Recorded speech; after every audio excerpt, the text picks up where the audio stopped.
The law of Moses was only until Jesus, and did not continue thereafter.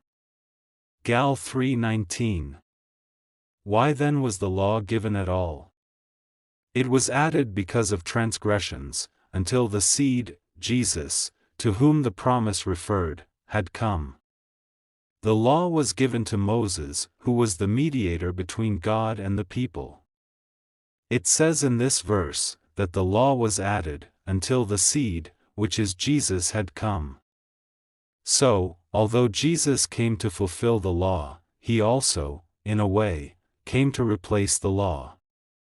Now, God does not change, and this is why his moral laws still stand today, because these are God's character and personality. Jesus did not abolish the moral law, but he did the cultural, civil, and ceremonial laws.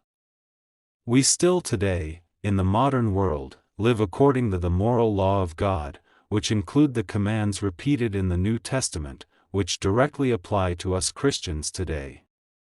But we do not still live according to the cultural, civil, and ceremonial laws, as these were only for the people of that specific time, era, and culture.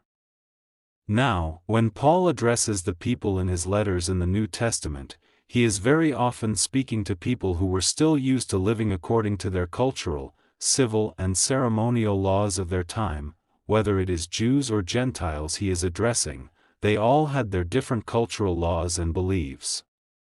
For example, where Paul tells the women to be silent, or where he is speaking about women wearing head coverings. These rules all came from the man-made oral law of the time and not from the law of Moses.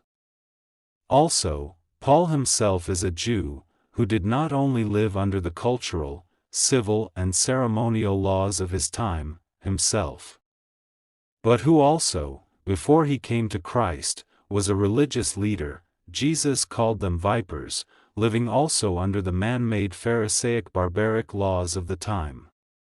Paul often talks about his own background and references his own actions. And this is why it is sometimes difficult to understand what Paul is saying or what he is meaning or who is speaking to, when he writes certain things. And this is also why it is so difficult to interpret Paul's letters, as not all of Paul's letters were written to us living in our modern time and culture today, but a lot of his letters were written to cultures of a previous time and era. This is why we must ask the Lord for insight and understanding and heavenly revelation, when we read Paul's letters, so that we are not misled or deceived into interpreting his writings incorrectly. 2 Peter 3 verse 16. He, Paul, writes the same way in all his letters. His letters contain some things that are hard to understand, which some people twist to mean something totally different.